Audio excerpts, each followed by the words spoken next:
Caroline and Tim Scarborough had problems from the word go. We've been trying for a baby for nearly 9 years and without success. We both had 3 lots of tests, 3 lots of hospitals, and they all said that we had major fertility problems. Both of us individually have conditions which means we can't conceive a child. I can't produce eggs, Tim can't produce sperm. So we tried IVF treatment in 1998, had a couple of attempts at that and it didn't work. And after that we basically just said we can't go through this anymore. It's obviously not going to happen for us. And we tried to get on with our lives. And then in May of this year, I discovered I was pregnant. So it is a miracle. It is unexplainable. I think I've become the kind of sado expectant father, really. I mean, you know, I've got copies of the scans in files that I take to work and everywhere with me and all that kind of stuff, you know. And I'm kind of, you know, I'm sending people emails about, you know, my latest thought on prospective fatherhood and all that. You know, I mean, I've just decided I'm going to enjoy it and I'm not going to kind of worry. It's really awesome. Caroline has come for a scan to see if her baby is all right, and it is. Finding out its sex would be a bonus. Shall we have an attempt at sexing this baby? Yes, please. What is it, Mum? What do you think? I thought it was a girl. A lot of people We said both kind of thought girl at the beginning. Every Italian that we spoke to while we were on holiday recently said it's a girl, looking at the way it was carrying, you know. This is baby's bottom here. So this is the bum cheek. So it's as if a naked baby is sitting on the other side of this glass, yeah? You're looking up underneath the baby's backside. Exactly. Okay. And what I'm looking for are little white lines for a girl. Oh, yeah. Right. Can you see that lip pattern there? Do you see that? yeah, it's really Yes. clear now. So I'm afraid all your Italian friends are correct. Exactly. It's a little girl. Oh. Congratulations.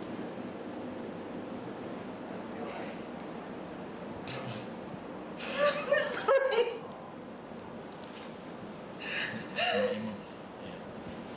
I mean, one of the issues about knowing the sex of the baby was that Caroline's mum died during the pregnancy, and that was one of the things we would have told her if we'd known. I'm sorry.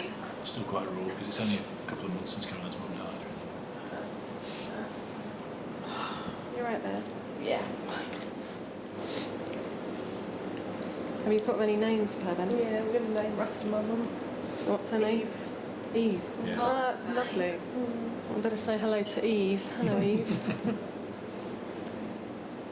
My sense of loss has been the keenest thing I've ever felt, in that the week I found out I was pregnant, I also found out my mother had cancer and she was going to die, and that was, you know, it was 3 months from when we knew to when she actually died.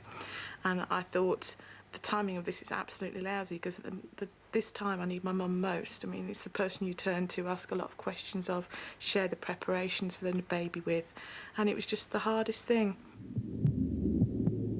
A mother's anxiety can affect her baby. The umbilical cord carries her stress hormones to the fetus. Some scientists believe that these hormones can change the growing brain, giving a more anxious personality. I have blamed myself unnecessarily when things went wrong. Child of Our Time has done some questionnaires. I feel steady. Well, not on my feet, I'm hopeless. And we found out how stressed our mothers-to-be were when they were pregnant. Never? Yes. Tracy Balla scored only 29. She didn't seem to be worried at all. I feel self-confident. Yeah, because I've got makeup on. I feel frightened. Caroline Scarborough scored very highly. Only 5% of women have this high an anxiety score. She's worried that her anxiety might be affecting the baby and has gone to evening classes to learn to enjoy the prospect of motherhood. Right, okay, we're going to look at fear. And some of the fear that we have, sometimes it's imagined, sometimes it is real. People just love to tell you horror stories all the time you're pregnant. Right. About how awful the birth's going to be and how awful it's going to be the first 8 weeks and how awful everything's going to be in the future, really. Okay, what I want you to do now, we're going to role play some of this. The dreaded role play. All right, I'm just having this baby. But sometimes the best medicine is seeing the funny side. We've had 3 good experiences, I guess. Oh, no. What you All know that about- worry. Misery. But Your I'll tell you- appearance goes to pot. You Look at me. I you're haven't cuddly. recovered. And she's 16 now. Oh, I don't know. You know when they say to Why you, don't you natural join me in a little bit of breathing? childbirth. A bit of breathing. Shall we have a bit of breathing together? Because I can see that you've had a very difficult time. Breathe All in. that breathing didn't help, Beverly. Breathe out. All that breathing didn't help. You know, I'm just going to take my chances. Put it this way, I've not had a single grey hair. And yours is coming up a bit, isn't it? 2 weeks before the new year, Caroline gave birth to a healthy baby. Every time I look at her, I think, oh, wow, there's little miracle girl. I think when we first saw her, when she was born, it was just, you know, we were both in tears, and it was just such a happy moment, you know. Oh. I just kind of felt like a hero, you know. I was just sort of, I don't think I was, but I felt like I had my chin out and my chest out, and I was kind of Proud sauntering daddy. along, you know. Oh. I just can't believe how happy I feel. I'm always surprised when people refer to me as her mother. I think, oh, how's that happened then? I know my mum was such a good mum to me, and I hope I've sort of inherited some of that, to be a good mum to my Eve. A newborn baby's brain is still under construction, and stress after birth can affect its developing personality as much as it does during pregnancy. Eve's a month old, and Caroline's anxiety has returned. When she starts to cry, she's just screaming and screaming, and I found it very difficult. I've never been so tired, I've never felt so demanded of, and at times I've never felt so low. I was having very irrational thoughts that I was scared of, and I kept it to myself because I thought if I tell anybody this, they're going to think I'm mad and take the baby away. And so that was so horrific. I just thought, well, I'll just keep going. It must be just tiredness, and I'll get over it as she gets older and sleeps more. But they didn't really go away, so I told my husband and the health visitor, and I went to see the doctor, and they said I had like typical postnatal depression. And I have massive guilt feelings too, because I waited a long time for this baby, thought I'd never have one, and I'm meant to be really grateful she's here, and I am, but at the same time, I just can't connect with her, I can't bond with her. Like, I'd be feeding her upstairs at 5 o'clock in the morning, and I have a cushion underneath her.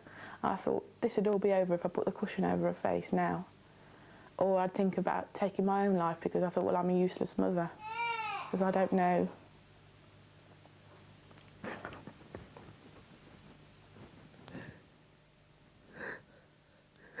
Sometimes I just don't know what to do for her, and she cries such a lot, but I know she doesn't really cry a lot. She's a good baby.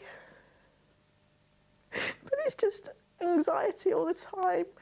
I just feel manic. I run around trying to do everything and I never achieve anything, and I've lost a lot of confidence, I think, and just anxiety and feeling really wound up inside all the time. And not feeling I'm coping, not feeling I'm looking after her properly, and she'll know and she'll feel I don't love her properly, and just massive inadequacy, really. It's just horrible. It should be the best time of your life, and at the moment it's probably one of the worst. Eve has lived in a continuously stressful environment from before her birth. It's not surprising she cries. She may have become anxious herself.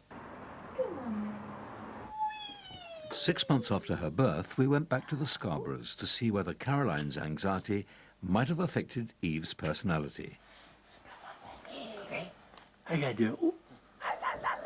Since about Eve was 4 weeks old, I was really struggling, felt very anxious all the time, not feeling I was coping. But now I'm sort of having a lot more good days than bad days, and I do enjoy her, and I can't wait till she wakes up most of the time, because I want to be with her, I want to interact with her and talk to her and play with her and bath her and feed her and everything else. And obviously as time goes on, my depression gets better and she becomes a much more interesting little person to be with. I mean, she's developing in so many ways now, she can do such a lot more, and it's just fascinating, really. And she's such a pleasant little soul. Here we go. Eve doesn't cry much anymore. She's grown out of that phase. But what's she like? Is she shy or bold? We set up a time-lapse camera to observe Eve over a 4-hour period. Eve really asks for attention and spends most of the time close to her